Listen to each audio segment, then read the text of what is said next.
so that was one of the first places that I began to hide.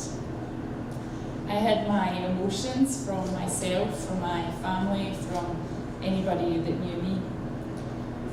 And I'd been hurt so many times in those formative years that hiding became second nature.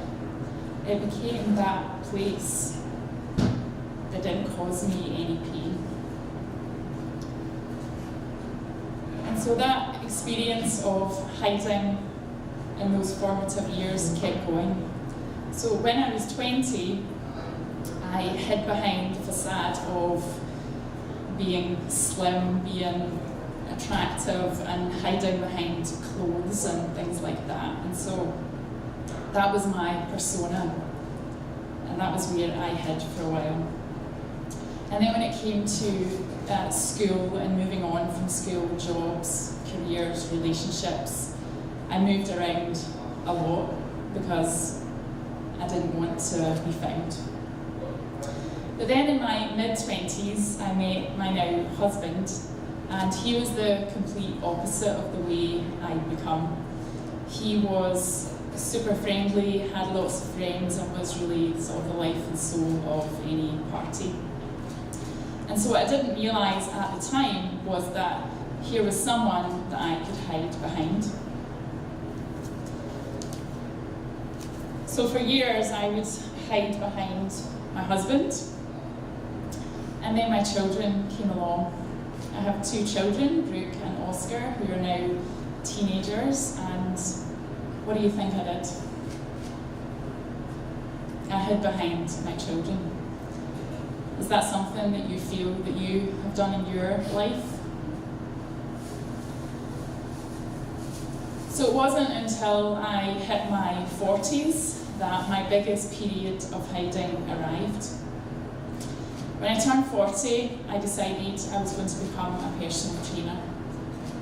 So I hid behind that persona for a while. But that didn't last too long, because you can't hide as a personal trainer when you're working on the gym floor with your clients. Any lumps and bumps are for all to see. So I literally worked myself into the ground as a personal trainer, all the way to being in the back of an ambulance. It started when I didn't listen to the whispers of my body. I was working myself so hard, I was too busy to be sick or to slow down. And it wasn't until those whispers of my body began to shout that I had to listen. And that is when I ended up in the back of an ambulance going to hospital. And so one day I was hiding as a personal trainer with that perfect facade. And then the next day I was lying on my back. I could not hold a glass of water to my own face. I did not have the energy to hold a conversation. I couldn't focus my eyes.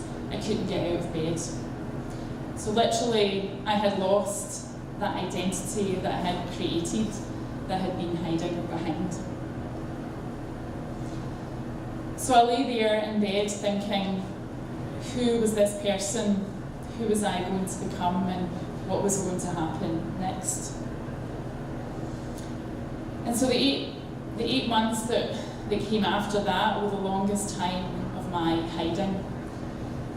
And that put me in the deepest, darkest hole I could have ever imagined.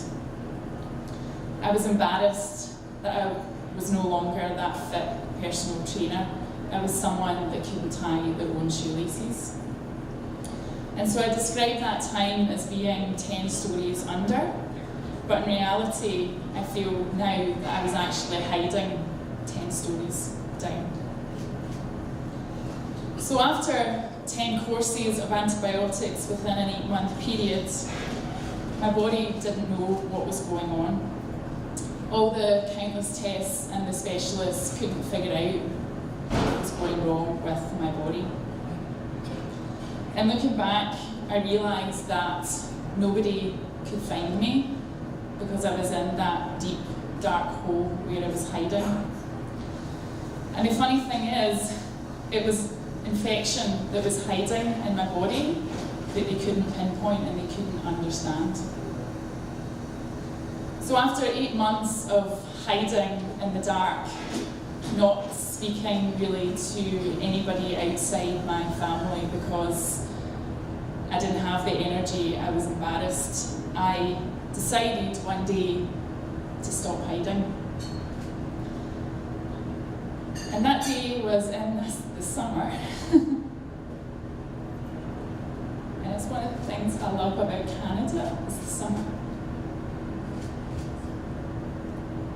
So the day came, I was sitting out in the garden, and the sun was hitting my face. And there were dragonflies dancing in the grass. And I almost feel like they were beckoning me out. And so I was watching these dragonflies, and they were absolutely mesmerizing. They were so joyful, they seemed so full of life, and they weren't hiding. And it was the complete opposite to how I felt. So there was a moment when I was watching those dragonflies, and I could feel the sun shining on my face. And it wasn't like a normal feeling of sun on my face. It was different.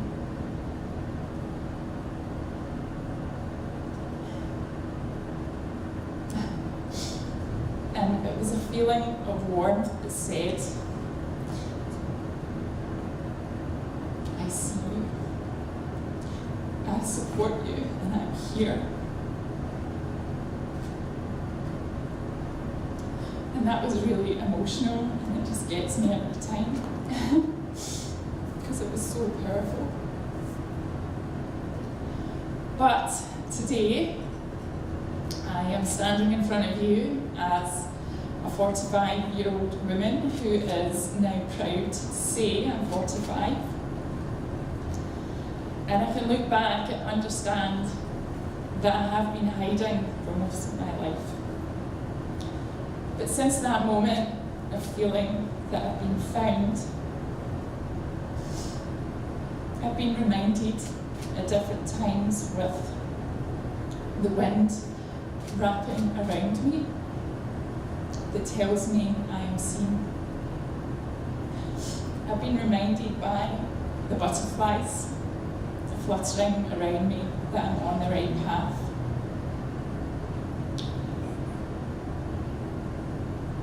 And armed with those realizations, although it's still hard, it's now my mission to come out of hiding. So here I am, in my year of no more hiding, and standing sharing my story with you. And it's my hope that you can think in your life at the times that you have been hiding. You can think about the times that maybe you are still hiding.